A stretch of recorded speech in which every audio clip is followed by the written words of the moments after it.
Alright, we're back. Okay, so here's our rock arms over here.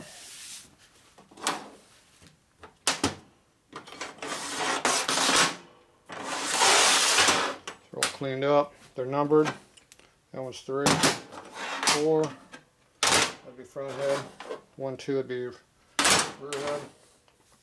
I'll use the same numbering system that works. Okay, which head is this? This appears to be a rear head. So rear head takes 1, 2. It's the front head. In case you can't tell front from back. Spark plug is on the left. When you look at the right side, the intake is to the rear and the exhaust to the front. That's the front head. It's the other way around on the rear head. Okay. This is our front head, so we get 3 and 4 over there. 1 and 2 right here. So everything's where it belongs. Okay, make sure all your dowel pins are in here. Got all 4 in there like they belong. There you go. So all 4 dowel pins are where they belong. Okay, so number 1 is going to be the exhaust.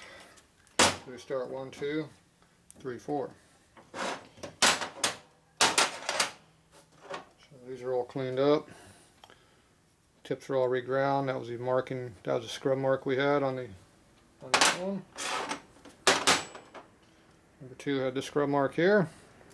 So those are customized per valve. Should be all good. Get our Torco assembly lube here. New bottles are black. My bottles are 20 years old or better.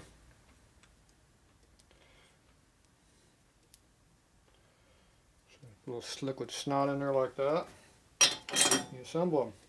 So you got to figure out how they go together. Go like this. See how they don't fit? Do a lower down view. So when they don't match up, don't beat them on with a hammer. That means the dowels are not where they belong. Flip it around the other way. See how it goes down like that? It's the correct way. The other way you can look at it, you got a short side here and a long side here. So long side is on the rocker, it's on the push rod side, and the valve has the short side. Also the oil gallery and all that stuff is on the pressure side, which is on our front side, or valve side in this case. So a little liquid fun in this one.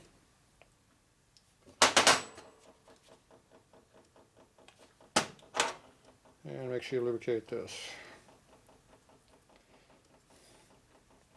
Remember, all the pressure's on the top, so that's where the oil really needs to be. Like that. Notice how it's in the correct location. That's another sign I'm doing it correctly. And once again, these should go right back on nice and cleanly. If they don't, there's a problem. Okay, this rocker goes the other way, so if I had these mixed up, this one would have been going this way. That means I would have a problem. Now you could use grease in here, but I don't like using grease because it plugs up the oil system. So I don't do that. Use assembly lube. If you don't have any assembly lube, get some good thick gear oil. Hypoid gear oil works really good. It's like 140 weight oil. It's very, very thick. But it's oil, so it dissipates.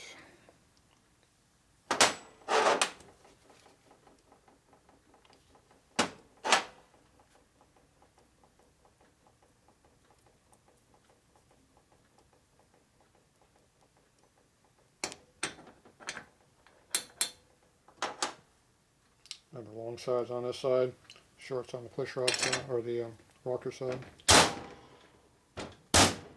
If you hit it right here, it goes nice and easy. If you hit these studs, it digs into your palm, so don't hit those.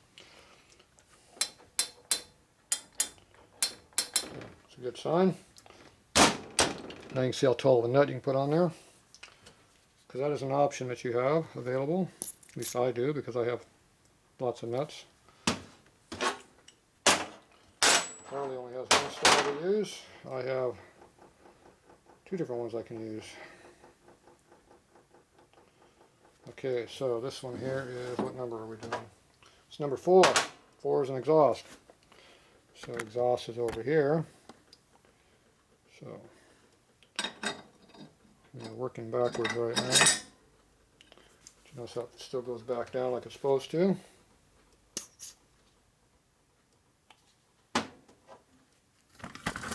Too close.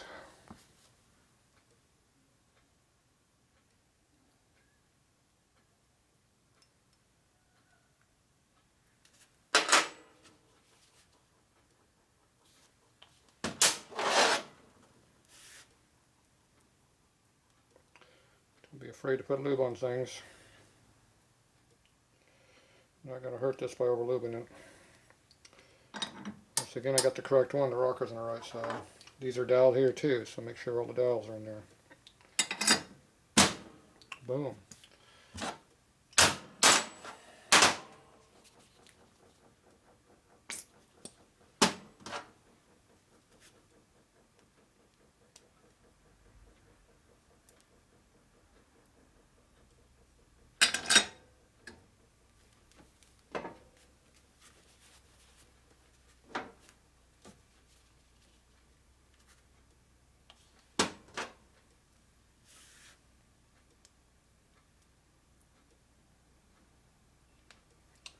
She's lubed.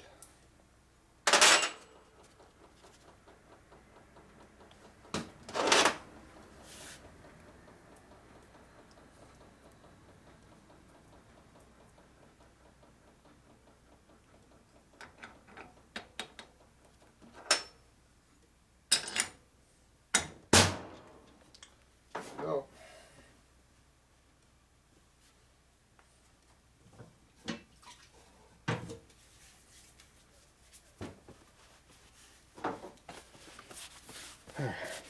Lube off your fingers because it's very, very sticky.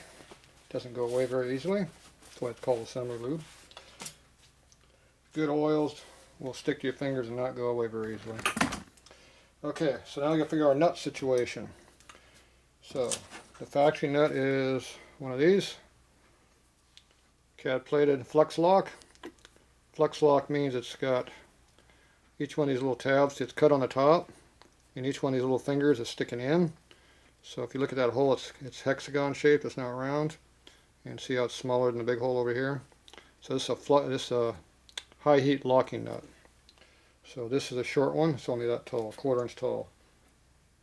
So you put these on. If the stud is flush or the nut's below the surface, that's good. If it's sticking way above the top, it's not good. Okay, that's the factory nut. And if you go to the unfactory nut, I have these ones that are taller, but they're flex lock. These are uncoated, so they just got oil on them, but they're taller. So you put these on. If you have studs sticking way up in the air, you can use these.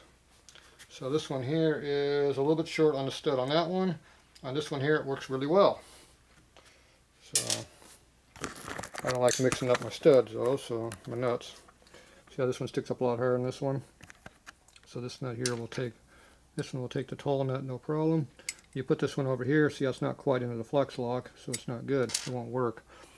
If you put this one on there, see it'll be on the flex lock, it'll work. It'll also work on this one, so this will work on either one. This one's only going to work on this tall one sticking way up. So I don't like mixing them too much, but these two are tall. Those 4 are all low. That one's tall. That one's got a bad thread, so these are all low. That one's tall. I think these ones will work too. These ones are barely tall enough. That one looks a little low. So about half of these you can go either way. But I like mixing and matching, so we can do all or one. So if we don't have room for tall ones, we're going to use short ones. The other problem you run into is these are aftermarket, so you have a little more clearance in here. Some of the stock ones are really, really tight. Sometimes I have to use a short nut and put a washer there to get it up high enough I can put a socket on it. So there's not room for a socket on the damn thing. So that's another little trick I do depending on what we're working on. These don't need Loctite because these are locking nuts in themselves. Loctite melts at elevated temperature. That is not a good nut. See, this is a different style of nut. See how it's 3-sided bent in? When you tighten that one up, it's it's going to be put way too much tension on the thread. It'll probably go off the threads. And it's a one-time use nut. That's junk. These are flex lock. These are a lot easier on the hardware. They don't tear up the threads like those ones over there will. I had some of those mixed in. For a while it was really hard to get nuts. So these are CAD thin nuts here. So there you go, flex nut, lock. These come from MSC. If you want those ones over there, there's the tall ones, MSC again. MSC is an industrial supply place for tools. They also have some hardware. There's a bunch of them. And these are expensive too.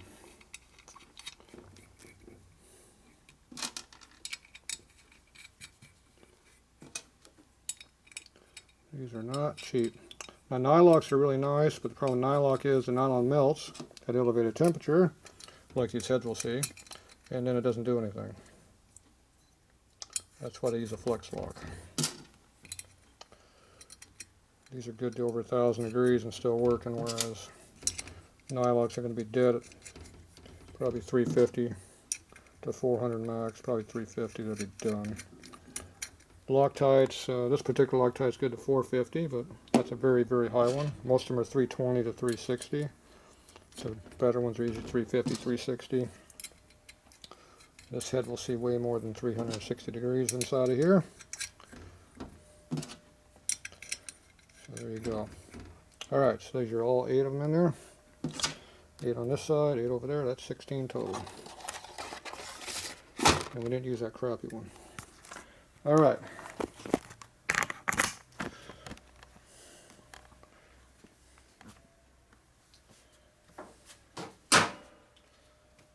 Zip line.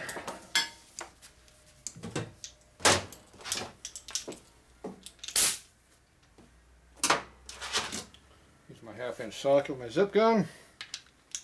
This is an Ingersoll Rand zip gun. This will put out 200 foot-pounds of torque. Your Harbor Freight Special will put out about 30. Not 130, 30.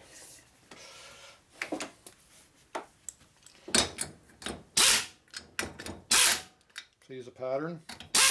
Go back over it. Here, that one's tight. Tight. Tight. Tight. Tight.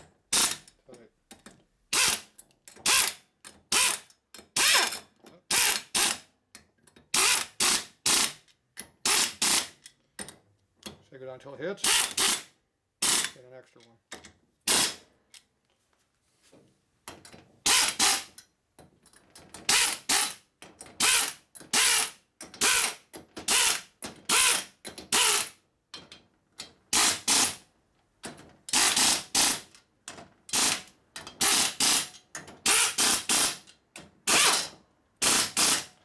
Not quite on the nut very far.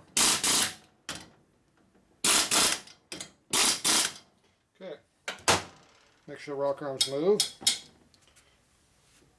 These ones are a little tight. Mechanical steel hammer. Hit the arm where it doesn't hurt the arm. Kind of squares things up a little bit.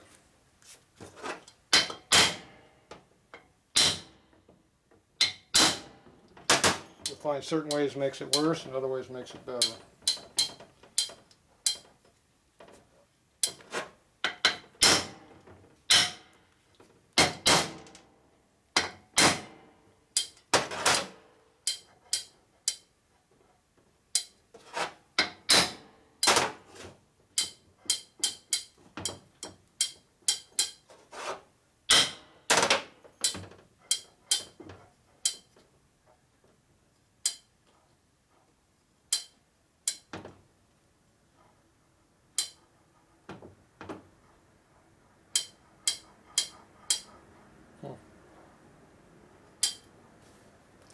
Got a grinding noise, I'm not sure what it is.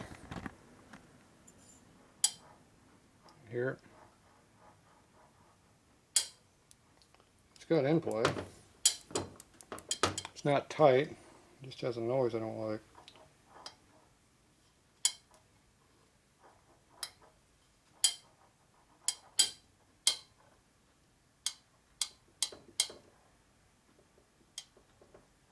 This one was doing it more, now it's not as much.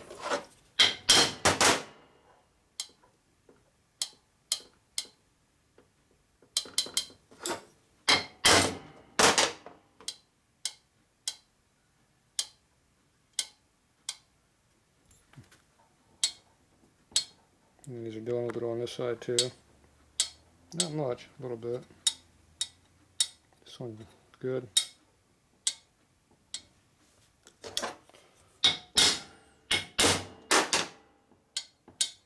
Even though they got dowel pins on them, there's clearance on everything, so things move around a little bit.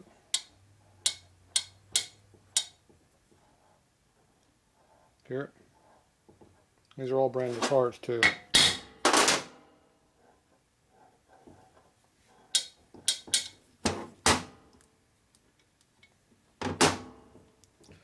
Not sure why you get noise on a part that has clearance and everything, but it is.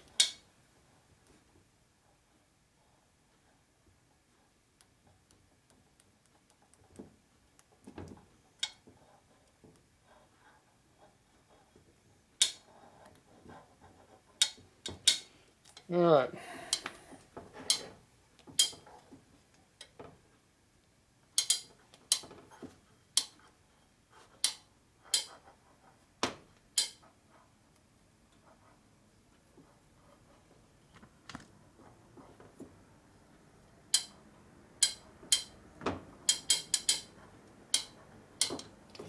Alright, so we don't know what it is.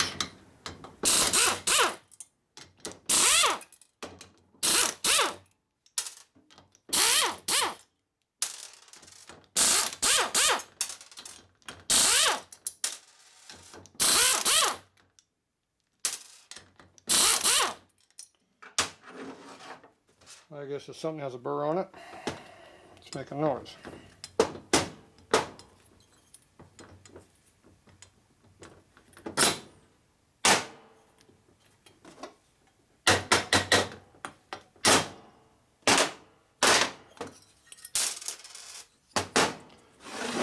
Okay.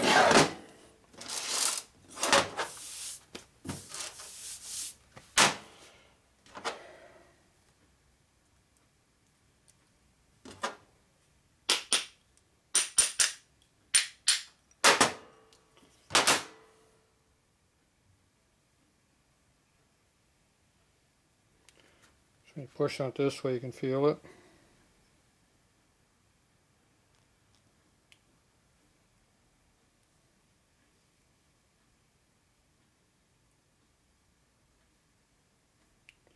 Something's in here rubbing on the ends.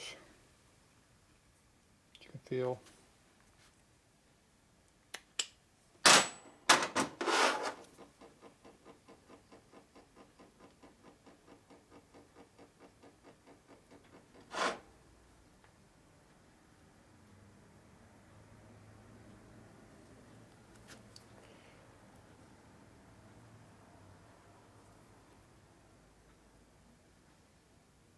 Still there.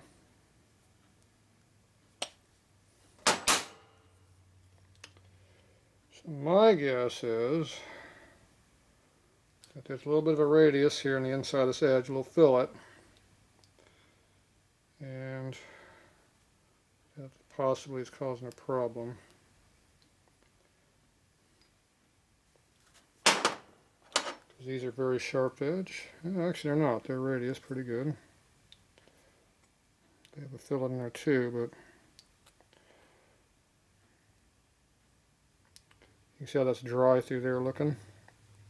It's wet down here, looks dry up in here. So my guess is it's hitting on the inside of these fillets, causing problems.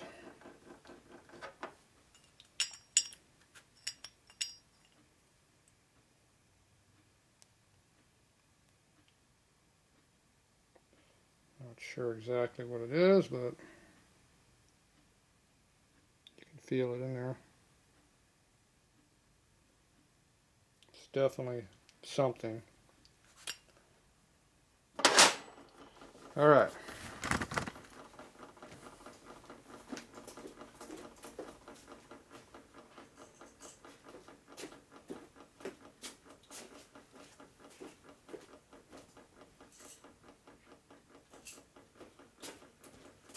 called Fun with Aftermarket Parts. This is my deburring tool. This one is for doing brass and steel. This one is for doing cast iron. Different shape. This is not brass. This is brass or steel, not cast iron. So what we're going to do is we're going to go like this. Like that. We'll wipe off the little excess that we just made. Crap. Do it again on this side. So it pulls off a little chip right there. You can hear the machine marks in there.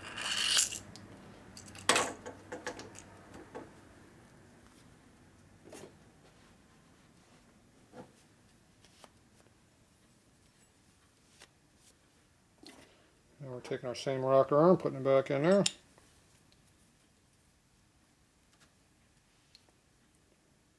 See if that makes any difference.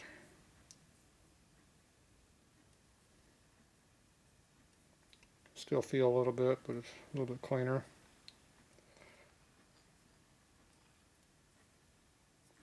It's just the way the stuff is made is not super nice. That's why you have to change the oil when you do fresh motors, because you get metal in them. Crap like this has to wear itself in. There's always high spots someplace. Contact when you don't want them to.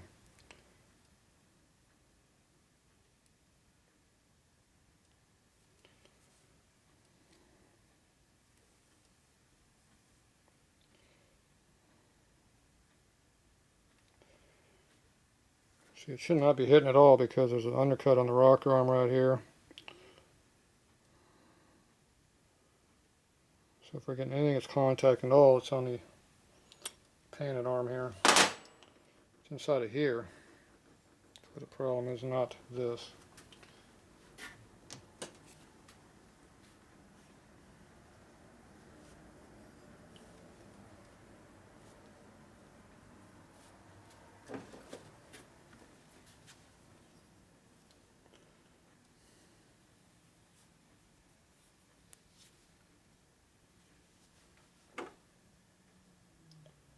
My guess is a sharp burr on the